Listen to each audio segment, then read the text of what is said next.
Hello friends, the school of સાયન્સના video લેક્ચર્સમાં આપ સર્વ મિત્રોનું હાર્દિક સ્વાગત છે. હું છું ગુંજન ચાપાણી અને મિત્રો આજે આપણે વાત કરીશું ધોરણ 12 વિષય જીવવિજ્ઞાન ચેપ્ટર નંબર 13 સજીવો અને વસ્તી. સજીવો અને વસ્તીની અંદર મિત્રો આજે આપણે વાત કરવી છે સહભોજિતા. કોની વાત કરવી છે? સહભોજિતા. સહભોજિતાની અંદર મિત્રો આપણે વાત કરીએ તો એક આંતરક્રિયા છે. કેવી પ્રક્રિયા છે? તો કે આંતરક્રિયા છે અથવા તો આંતર પ્રક્રિયા છે. આ આંતર પ્રક્રિયાની અંદર એક જાતિને લાભ થાય છે, જેમાં એક જાતિને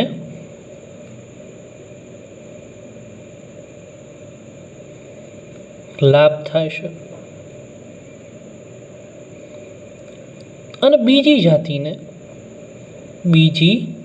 જાતિને ન તો હાનિ થાય છે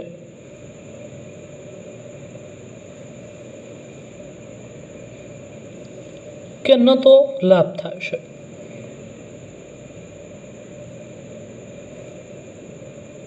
એટલે આપણે એવી વાત કરી શકીએ કે જાતિ 1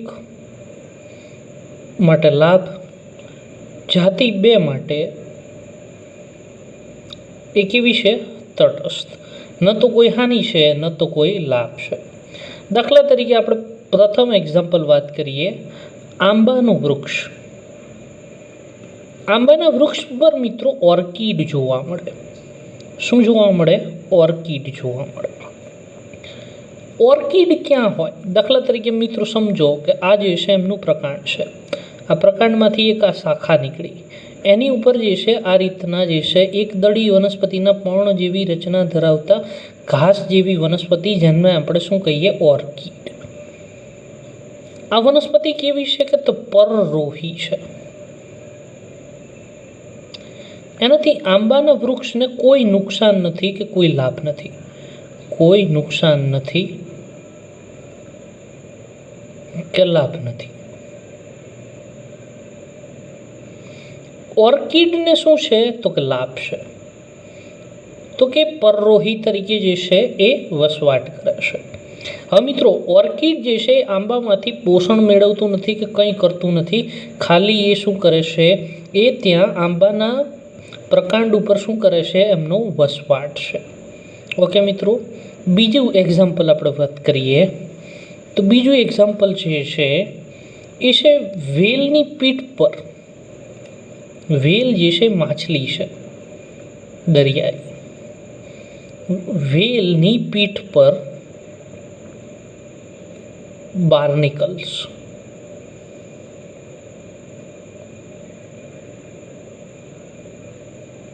ઓકે,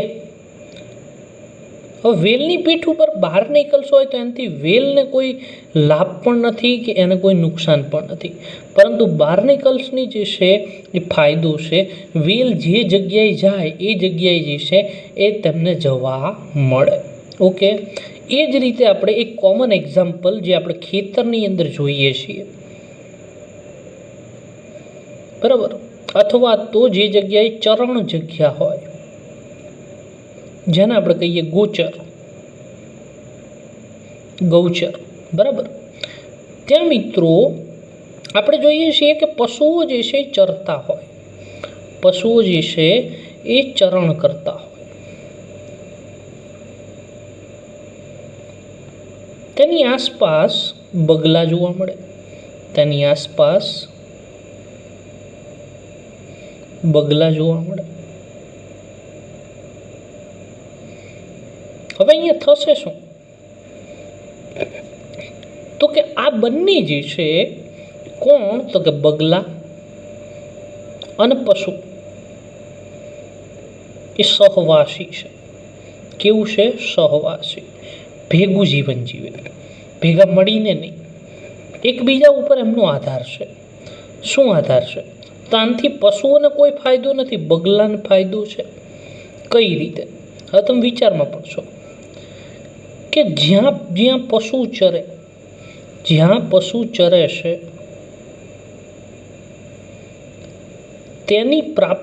તેની પાસે જ ખોરાક પ્રાપ્તિ માટે ખોરાક પ્રાપ્તિ માટે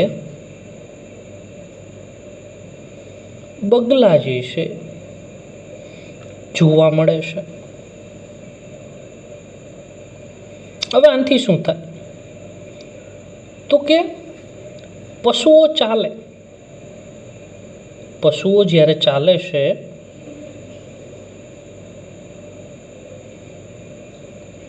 ત્યારે ઝાડપાન હલે, વૃક્ષના ઝાડપાન, વૃક્ષ હોય જે છે અથવા તો આપણે દાખલા તરીકે વાત કરીએ તો એવું ઘાસ હોય એના ઝાડપાન મિત્રો હલે. એને કારણે કીટકો જે છે તેની પરના કીટક જે હોય એ કીટક જે છે એ ખરે અથવા તો બહાર નીકળે.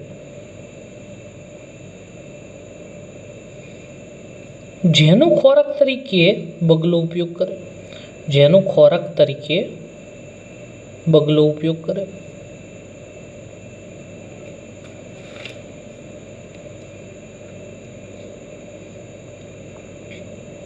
આ બીજું અહીંયા તમને કોમન એક્ઝામ્પલ, ખેતરમાં અત્યારે સાતી આંકવાની સિઝન છે મિત્રો. જ્યારે સાતી ખેડૂત ચલાવે ત્યારે બળદ સાથે બગલો પણ ચાલતો તમને જોવા મળશે.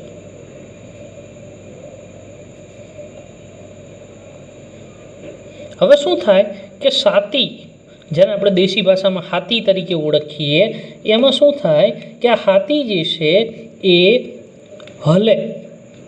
હાથી હલે એને કારણે બગલાને જે છે એ હાથીની સાથે સાથે જે છે એ સાથી જ્યારે ઝાડ સાથે અથવા તો આપણે દાખલા તરીકે વાત કરીએ મગફળી હોય તો એના છોડ સાથે અથડાય એટલે એમાં જે ઈયળને અંતે જે કીટક હશે એ ખરશે. એ ખરે એનો બગલા જે છે એ ખોરાક તરીકે ઉપયોગ કરે. બીજી વસ્તુ એવું શા માટે તો કે વનસ્પતિના કીટકો એના માટે પકડવા મુશ્કેલ છે, ડાયરેક્ટ એમને પકડવા કેવા છે મુશ્કેલ છે, એટલે એ આ રીતે જે છે એ અનુકૂલન અપનાવે છે મિત્રો. હવે આપણે બીજું એક્ઝામ્પલ વાત કરીએ. સ્વભોજિતાનું બીજું ઉદાહરણ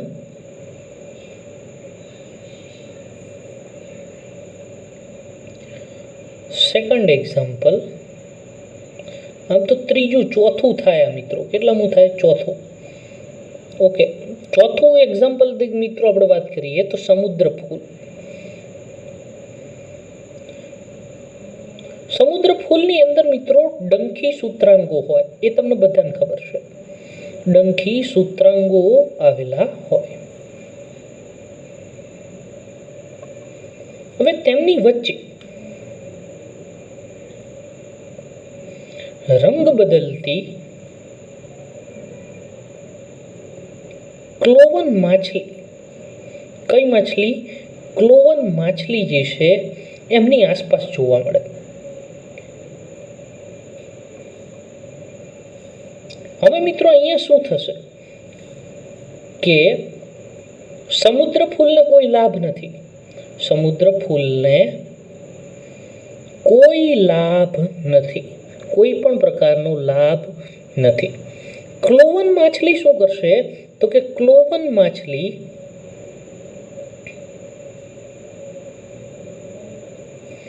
સમુદ્ર ફૂલ જેવો રંગ ધારણ કરે. સમુદ્ર ફૂલ જેવો રંગ ધારણ કરે,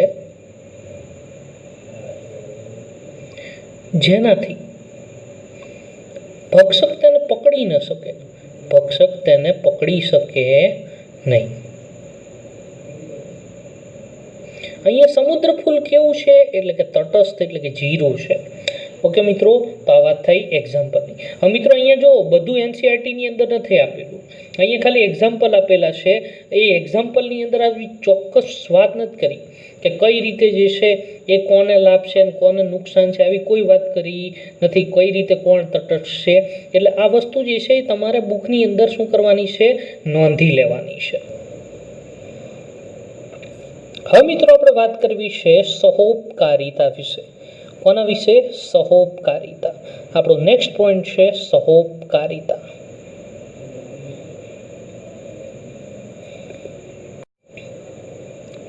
સહોપકારિતા એટલે કે પરસ્પરતા. પરસ્પરતાની અંદર મિત્રો એ આંતર પ્રક્રિયા છે. અહીંયા બંને જાતિને જે છે એ લાભ થાય છે. એટલે જાતિ 1 પ્લસ અને જાતિ 2 બંને કેવા છે? પ્લસ છે. આ MCQ માટે મિત્રો અગત્યનું છે. બીજી વસ્તુ સહોપકારી, બીજા શબ્દોમાં પરસ્પરતા, ત્રીજા શબ્દોમાં એને ક્યાં આવે? મ્યુચ્યુઅલિઝમ. બીજું અહીંયાનું પહેલું એક્ઝામ્પલ આપણે વાત કરીએ લાઇકેન. લાઇકેન મિત્રો આગળ તમે ભણી ચૂક્યા છો. લાઇકેન્સ એટલે કે લીલ અને ફૂગ આ બંનેનું સહજીવન. સહજીવન એટલે કે ભેગા મળીને જીવવું. અહીંયા લીલ જે છે એ તમે આગળ પણ ભણી ગયા છો. લીલ શું કરે છે? તો કે પ્રકાશ સંશ્લેષણ કરે છે, કારણ કે એની અંદર હરિતદ્રવ્ય આવેલું છે, સ્વયંપોષી છે. ફૂગ પ્રકાશ સંશ્લેષણ કરતી નથી, તેમની અંદર હરિતદ્રવ્ય આવેલું હોતું નથી. માટે એ શું કરે છે? તો કે એમનું એક કાર્ય છે તો કે એ જમીનમાંથી પાણી અને ખનિજ દ્રવ્યોનું શોષણ કરે છે. આ શોષેલ પાણી અને ખનિજ દ્રવ્યો કોને આપે? તો કે લીલને આપે. લીલ બદલામાં શું કરે?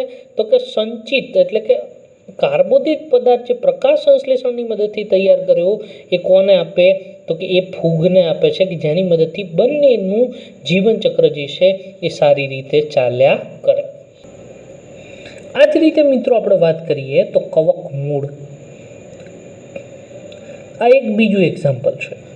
કવકમૂળની અંદર આપણે વાત કરીએ આ બીજા નંબરનું એક્ઝામ્પલ, તો કે કવકમૂળમાં શું હોય? તો કે મૂળ, વનસ્પતિ મૂળ અને ફૂગનું સહજીવન.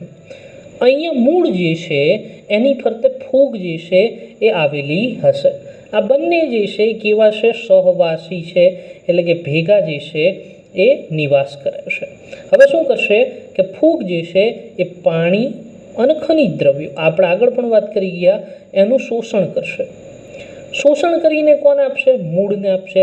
મૂળ એના બદલામાં ફૂગને શું આપશે? તો કે સુગર આપશે. શું આપશે? સુગર. એટલે કે કાર્બોદિત જે વનસ્પતિએ તૈયાર કરેલ છે એ કોને આપશે? ફૂગને. આ કવકમૂળનું જાણીતું એક્ઝામ્પલ છે મિત્રો પાઇનસના બીજ. પાઇનસના બીજ જે છે એ ફૂગ વગર અંકુરણ પામતા નથી. ફૂગ વગર અંકુરણ પામતા નથી. ઓકે, હવે બીજું આપણે એક્ઝામ્પલ વાત કરીએ તો કે સહોપકારિતા. સહોપકારિતાની અંદર આપણે વાત કરીએ તો સૌથી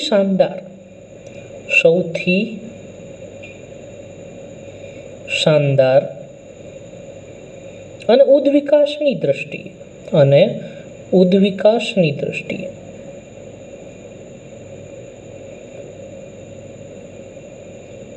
મોહક ઉદાહરણો પ્રાણી સૃષ્ટિમાં જોવા મળે. મોહક એક્ઝામ્પલ પ્રાણી સૃષ્ટિમાં અને વનસ્પતિમાં. વનસ્પતિ અને પ્રાણી આ બંનેનું ભેગું જે છે એ સહોપકારિતાનું એક્ઝામ્પલ જોવા મળે. સહોપકારિતા. હવે દાખલા તરીકે વાત કરીએ તો કે વનસ્પતિની અંદર શું થાય? તો કે પરાગનયન અને બીજ વિકિરણ.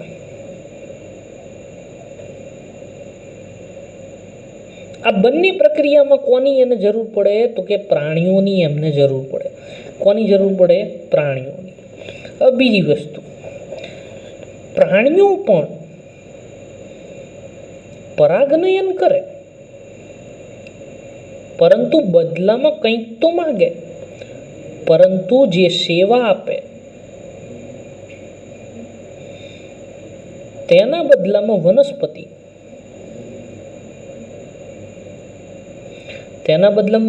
એમને શું આપે? મિત્રો આગળ ઓલરેડી આપણે વાત કરી ચૂક્યા છીએ સેકન્ડ ચેપ્ટરની અંદર કે આપણને ખબર છે કે પ્રાણીઓને શેની જરૂર પડે? તો કે મધુરસ. ખાસ કરીને કીટકો મધુરસ જે છે એમને વધારે જરૂર પડે. બીજી વસ્તુ, મધુરસ હોય એ સિવાય એવા પ્રાણીઓ કે જે બીજ વિકિરકો જે વિકિરણ કરતા હોય બીજનું, એને આપણે શું કહીએ? બીજ વિકિરકો. એમને શું મળે તો કે રસાળ ફળ અથવા તો પોષક ફળ આહાર સ્વરૂપે મળે. કોણ આપે તો કે વનસ્પતિ આપે. એનાથી વનસ્પતિને પ્રાણીને બંનેને લાભ થાય. પ્રાણીને શું લાભ થાય તો કે એમને ખોરાક મળે. વનસ્પતિને શું લાભ થાય તો કે એમની અંદર પરાગનયનની ઘટના જે છે એ થાય. એટલે બંનેને અહીંયા લાભ છે. એકને ખોરાક મળે અને બીજાને શું મળે, જીવવા માટેની પરાગનયનની પદ્ધતિ મળે, જેના કારણે એ બીજ અને ફળ જે છે એ ઉત્પન્ન કરી શકે. નહીંતર આવું શક્ય બને નહીં. મિત્રો, સૌથી મોટી પરાગનયનની ઘટના જે છે એ કોના દ્વારા થાય તમને એવું પૂછવામાં આવે તો સૌથી વધુ પરાગનયનની ઘટના જે છે એ મધમાખીઓ દ્વારા જે છે, અને ખાસ કરીને સમુદાય સંધિપાદનો વર્ગ કીટક એમના દ્વારા સૌથી વધુમાં વધુ પરાગનયનની ઘટનાઓ જે છે એ થતી હોય છે. MCQ જે પ્રમાણે પૂછાય એ પ્રમાણે જે છે એ તમે લખી શકો. હવે બીજું મિત્રો, અહીંયા જે છે ઘણા જે છે એ લાભકારી પ્રાણીઓ પણ હોય વનસ્પતિને, અને ઘણા કેવા હોય દગાખોર હોય. દગાખોર આપણે કોને કહીએ? દગાખોર એવા કે જે મધુરસ ચૂસે પરંતુ પરાગનયનમાં ભાગ ન લે, પરંતુ પરાગનયનમાં ભાગ લેતા નથી. એમને આપણે શું કહીએ? મધુરસના લૂંટારાઓ તરીકે જે છે આપણે એમને ઓળખીએ છીએ. મિત્રો, ઓલરેડી આપણે આગળ પણ એમના વિશે જે છે એ વાત કરી ચૂક્યા છીએ. હવે મિત્રો આપણે આગળ વાત કરવી છે બીજી. તો એની અંદર આપણે વાત કરીએ તો કે ઉદાહરણ માટે એવા પ્રાણીઓ,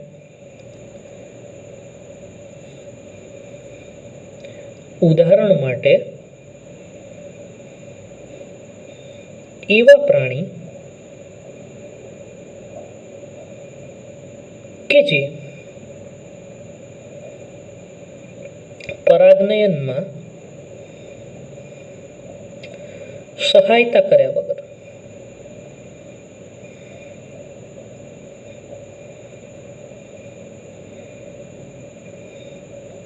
મધુરસ ચોરી જાય.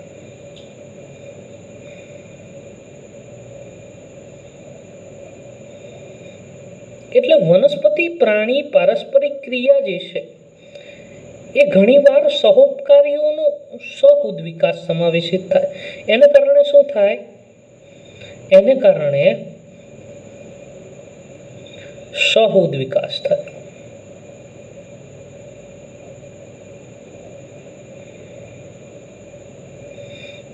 હવે એની અંદર શું થાય કે પુષ્પ અને તેની પરાગવાહક જાતિ આ બંનેનો એક સાથે ઉદ્વિકાસ થાય. કેવો? તો કે આ બંનેનો એક સાથે જે છે એ ઉદ્વિકાસ જે છે મિત્રો થાય. ઓકે, હવે દાખલા તરીકે મિત્રો આપણે વાત કરીએ તો કે અંજીરનું જે ઝાડ છે જેને આપણે કહીએ અંજીર વૃક્ષ. અંજીર વૃક્ષની ઘણી જાતિ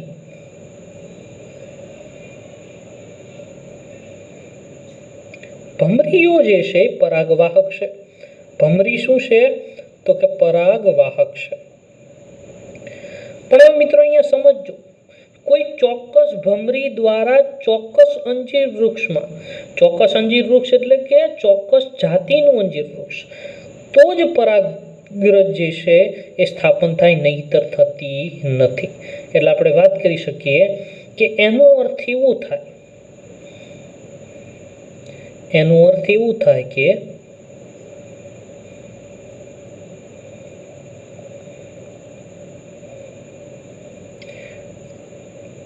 અંજીર જાતિ ફક્ત, એટલે કે કોઈ ચોક્કસ અંજીર જાતિ ફક્ત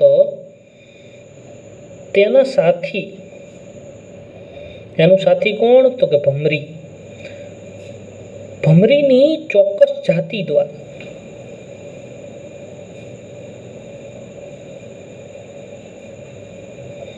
પરાગિત થાય, અન્ય ભમરી દ્વારા પરાગિત થાય નહીં. હવે શું કરે મિત્રો, તો અહીંયા જે માદા ભમરી હોય, માદા ભમરી શું કરે તો કે જે ફળ છે એમાં ઈંડા મૂકે. આ એક વસ્તુ છે. બીજું, આ ઈંડાનો વિકાસ ક્યાં થાય તો કે ફળમાં જ થાય. ફળમાં જ એમનો વિકાસ થાય. આ જે ઈંડા છે એમાંથી શું બને તો કે ડીંભ બને. હવે ડીંભને જરૂર પડે પોષણની. તો પોષણ ક્યાંથી મેળવે તો કે ફળમાંથી જ પોષણ મેળવે. ક્યાંથી? ડીંભ ક્યાંથી તો કે ફળમાંથી જ પોષણ મેળવે. ક્યાં? કોના ફળમાંથી તો કે જે અંજીર વૃક્ષના જે અંજીર છે એમાંથી જ જે છે એ સંપૂર્ણ રીતે પોષણ મેળવે. ઓકે, એટલે બીજી વસ્તુ. હવે એમાં ને એમાં આપણે વાત કરીએ. હવે આના હિસાબે થાય શું તો કે જ્યારે માદા ભમરી ઈંડા મૂકવા આવે ત્યારે ભમરીના શરીર પર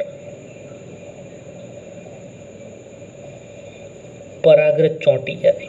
શું ચોંટી જાય? પરાગરજ ચોંટી જાય. હવે આ પરાગરજ જ્યારે ભમરી બીજા પુષ્પ પર જાય ત્યારે એની સાથે જે છે એ ચોંટી જાય કે જેની મદદથી ભમરીમાં પરાગનયનની ઘટના થાય.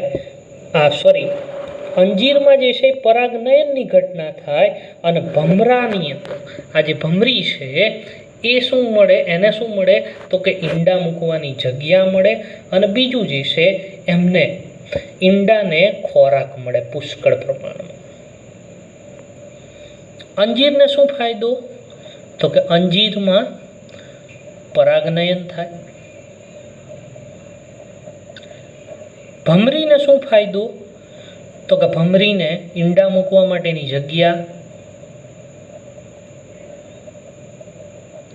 અને બીજું ડીંભોને શું મળે તો કે આના ડીંભને ખોરાક મળે. આ બંને પ્રોસેસ જે છે એ થાય એટલે અહીંયા બંનેને લાભ છે. એટલે બંને કેવા છે? પ્લસ છે.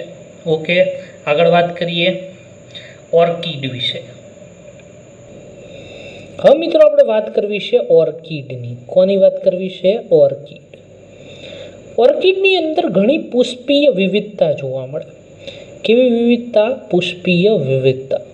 ઘણા બધા પ્રકારના જે છે પુષ્પો અને એની ભાતો જે છે એ ઓર્કિડની અંદર મિત્રો જોવા મળે, જે આપણને આશ્ચર્યજનક પરિસ્થિતિમાં મૂકે. કેવી પરિસ્થિતિમાં? આશ્ચર્યજનક પરિસ્થિતિમાં આપણને મૂકી દે કે આટલી બધી ભાતના પુષ્પો. હવે એમાંથી શું છે કે આ આશ્ચર્યજનક જાતો શા માટે તો કે ઘણી જે છે પરાગવાહકોને આકર્ષિત કરવા માટે આ પ્રકારની ભાતો જે છે એ જોવા મળે. અને એનાથી મદદથી શું થાય કે ખાતરીપૂર્વકનું પરાગનયન કરાવવામાં આવે. કેવું? ખાતરીપૂર્વકનું પરાગનયન.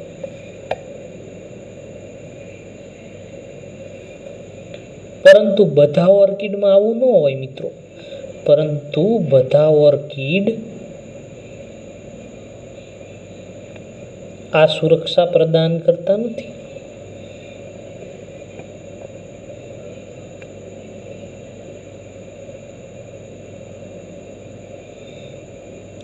હવે મિત્રો આપણે વાત કરીએ આગળ. અહીંયા એક જાતિ વિશે મિત્રો આપણે વાત કરવી છે. આ જે પ્રોસેસ છે એને કહેવામાં આવે લિંગી કપટ. કેવું કપટ? લિંગી એટલે જાતીય, કપટ એટલે કે વિશ્વાસઘાત. કપટ એટલે શું? વિશ્વાસઘાત. અહીંયા એક જાતિ વિશે વાત કરવી છે. એ જાતિ છે ભૂમધ્ય સામુદ્રિક ઓર્કિડ. કયું? ભૂમધ્ય સામુદ્રિક ઓર્કિડ. આ ઓર્કિડ જે છે મિત્રો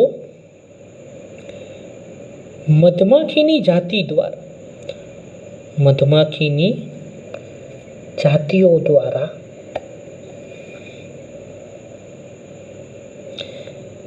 પરાગનયન કરાવવામાં આવે. શું કરાવવામાં આવે? પરાગનયન. કોના દ્વારા? મધમાખી દ્વારા.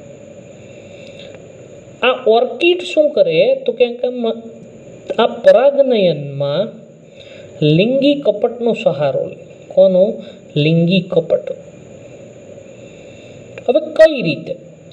તો કે એનું જે પુષ્પ છે, પુષ્પની અંદર મિત્રો દલપત્ર હોય. આ દલપત્રની પાંખડી જે છે, એમનું કદ, એમનું રંગ અને નિશાની, આ બધી વસ્તુ મધમાખી માદા જેવી લાગે. કોના જેવી? મધમાખી માદા જેવી લાગે. હવે એને કારણે નર જે ડ્રોન છે, નર આકર્ષાય. શું થાય? નર આકર્ષાય. કોના પ્રત્યે? માદા પ્રત્યે. હકીકતે એ માદા નથી. એ શું છે?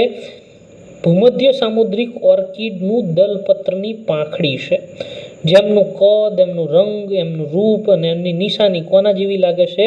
મધમાખીની માદા જેવી. હવે આ મિત્રો એક ખૂબ જ વિચિત્ર કિસ્સો છે.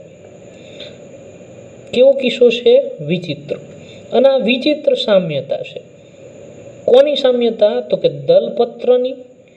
કોના? તો ભૂમધ્ય સામુદ્રિક ઓર્કિડના દલપત્રની સામ્યતા કોની સાથે? તો મધમાખીની માદા સાથેની, માદા મધમાખી સાથે એમની સામ્યતા છે. હવે એને કારણે શું થાય કે નર આકર્ષાય. શું સમજે? તો કે માદા સમજે. માદા સમજીને નર આકર્ષાય, બરાબર, અને મૈથુન કરે. મૈથુન એટલે પ્રજનન, સેક્સ. હવે આ મૈથુનની અંદર મિત્રો, આ મૈથુન સાચું નથી. હકીકતે એ માદા નથી. એ તો શું છે? દલપત્રની પાંખડી છે. એટલે આ મૈથુનને ખોટું મૈથુન, કૂટ મૈથુન તરીકે ઓળખવામાં આવે. કેવા મૈથુન તરીકે ઓળખવામાં આવે? કૂટ મૈથુન તરીકે ઓળખવામાં આવે.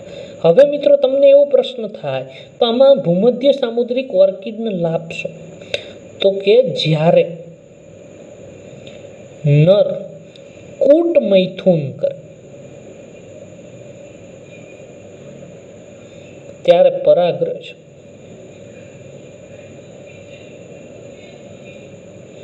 તેના શરીર સાથે ચોંટી જાય. તેના શરીર સાથે ચોંટી જાય.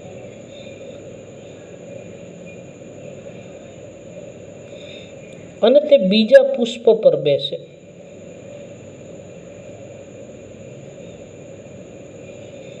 ત્યારે પરાગરજનું વહન થઈ જાય. ત્યારે પરાગરજનું પરિવહન થાય.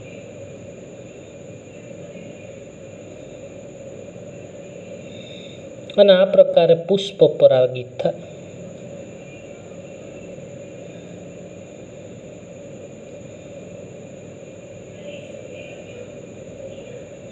હવે મિત્રો અહીંયા તમને એવું લાગશે કે આમાં આને શું લાભ?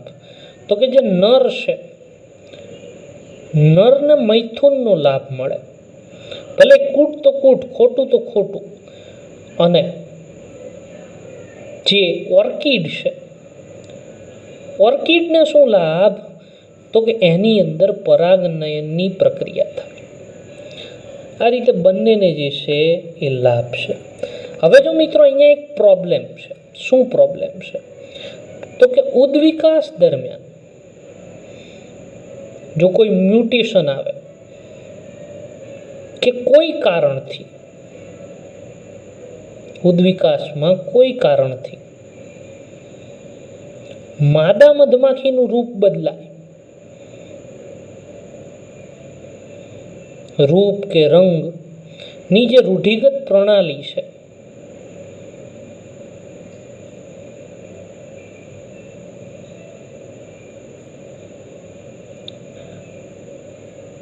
તો પરાગનયન શું થાય? અટકે. એની સફળતા ઘટી જાય. કારણ કે પછી જે છે નરને ખ્યાલ આવી જાય કે હકીકતે જે છે એ આ માદા નથી, પરંતુ આ જે છે એ શું છે? પુષ્પ છે. એટલે શું કરવું પડે? તો કે ઓર્કિડ પુષ્પ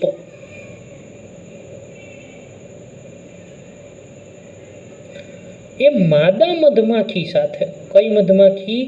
માદા મધમાખી સાથે તેની પાંખડીની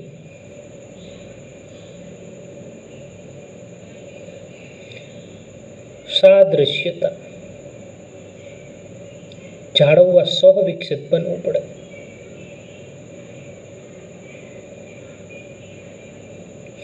શું કરવું પડે? તો ઓર્કિડ પુષ્પની પાંખડી જે છે કોના જેવી લાગવી જોઈએ? માદા મધમાખી જેવી. સેમ ટુ સેમ, એટલે એમને ભેગા વિકાસ કરવું પડે.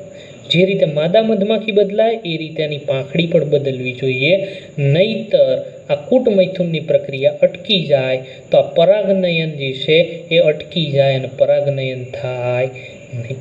તો મિત્રો, આજના વિડીયો લેક્ચર્સમાં અહીંયા આ ચેપ્ટરને આપણે પૂરું કરીએ છીએ.